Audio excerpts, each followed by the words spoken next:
Hello hi అండి, అందరికీ నమస్తే. వెల్కమ్ టు మై ఛానల్ అమ్మా కిచెన్. ఈరోజు నేను మన కిచెన్లో చేస్తున్న రెసిపీ వచ్చేసి హెల్తీగా జొన్న లడ్డూలు చేస్తున్నానండి. జొన్నలు తీసుకోవడం వల్ల మన ఆరోగ్యానికి ఎన్నో ప్రయోజనాలు ఉన్నాయి.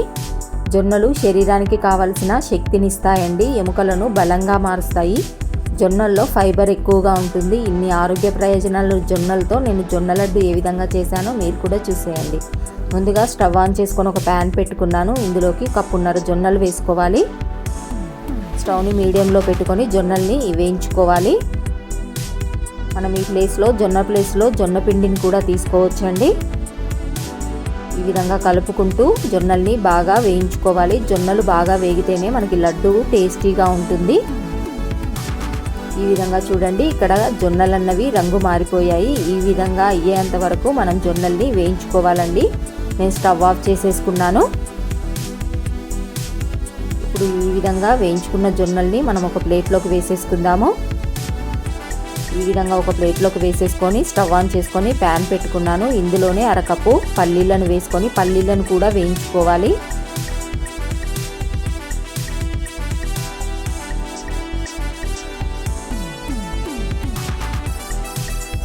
చూడండి, ఇక్కడ మనకి పల్లీలు కూడా వేగిపోయాయండి. స్టవ్ ఆఫ్ చేసేసుకున్నాను. ఈ రెండు కూడా మనకి కంప్లీట్గా చల్లగవ్వాలి.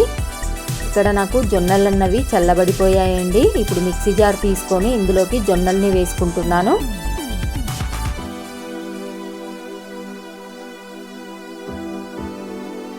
ఈ విధంగా జొన్నలు మొత్తం కూడా వేసేసుకొని ఇందులోకి 2 ఇలాచీలు వేసుకొని ఇది మెత్తగా మిక్సీ పట్టేసుకోవాలి. చాలా మెత్తగా అయ్యేంత వరకు మనం జొన్నల్ని మిక్సీ పట్టుకోవాలండి. ఇప్పుడు ఈ విధంగా పౌడర్లా చేసుకున్న జొన్నల్ని ఒక ప్లేట్లోకి వేసుకుందాము. ఈ విధంగా మొత్తం కూడా జొన్న పిండిని ప్లేట్లోకి వేసేసుకొని ఇదే మిక్సీ జార్లోకి నేను ముందుగా ఫ్రై చేసుకున్న పల్లీలను వేసుకున్నాను. ఇది కూడా ఒకసారి పౌడర్లా మిక్సీ పట్టేసుకుందాము. ఈ విధంగా పౌడర్లా మిక్సీ పట్టేసుకొని ఇప్పుడు ఈ పల్లీ మిశ్రమంలోనికే ముందుగా మనం మిక్సీ పట్టి వేసుకున్న జొన్న పిండిని కూడా వేసుకోవాలి. ఇందులోనే నేను 1/4 కప్పు మటుకి బెల్లం వేసుకుంటున్నాను. మనకి 1/4 కప్పు బెల్లం అన్నది స్వీట్ కరెక్ట్గా సరిపోతుంది. నేను ముద్ద బెల్లం తీసుకున్నానండి. ఈ విధంగా బెల్లం వేసుకొని మరొకసారి గ్రైండ్ చేసేసుకుందాము. ఈ విధంగా మిక్సీ పట్టేసుకొని ఇదంతా కూడా ఇప్పుడు ఒక ప్లేట్లోకి వేసుకుంటున్నాను. ఈ విధంగా మొత్తం ప్లేట్లోకి వేసేసుకోవాలి. ఉండలేమి లేకుండా ఒకసారి కలిపేసుకోవాలి. ఇప్పుడు ఇందులోనే నేను ముందుగానే ఒక 2 టేబుల్ స్పూన్ల నువ్వులు తీసుకొని ఫ్రై చేసుకున్నానండి.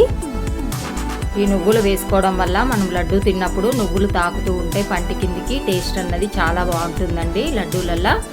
ఈ విధంగా వేసేసుకొని మొత్తం కలిపేసుకొని నేను లడ్డూలా చేసుకుంటున్నాను. నేనైతే ఇక్కడ నెయ్యినేమీ వేసుకోలేదండి. నేను ముద్ద బెల్లం వాడాను కాబట్టి నెయ్యి లేకుండానే నాకు లడ్డూలు చుట్టుకోవడానికి వచ్చింది. ఒకవేళ మీకు లడ్డూలు చేసుకోవడం రావట్లేదు, ఈ మిశ్రమం పొడి పొడిగా ఉంది అనిపిస్తే ఇందులోకి నెయ్యిని కరిగించి వేసుకొని మొత్తం కలిపేసి లడ్డూల్లా చేసేసుకోండి. అంతేనండి, మనకి హెల్దీ ఆరోగ్యకరమైన జొన్నపిండి లడ్డూలు అన్నవి రెడీ అయిపోయాయి. మొత్తం కూడా ఇదే విధంగా చుట్టేసుకోవాలి. మనకి పిల్లలకి ఈవినింగ్ స్కూల్ నుంచి రాగానే ఇవ్వడానికి, స్నాక్స్ బాక్స్లో పెట్టడానికి లడ్డూలు అయితే చాలా బాగుంటాయి.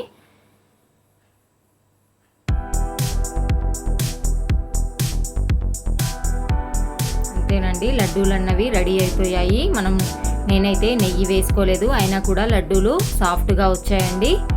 మీరు కూడా ట్రై చేయండి పిల్లల కోసమని. జొన్న లడ్డూలని ఏ విధంగా వచ్చాయో కామెంట్ చేయండి. ఈ వీడియో మీకు నచ్చినట్టయితే లైక్ చేయండి, షేర్ చేయండి, సబ్స్క్రైబ్ చేసుకోండి. బాయ్ అండి.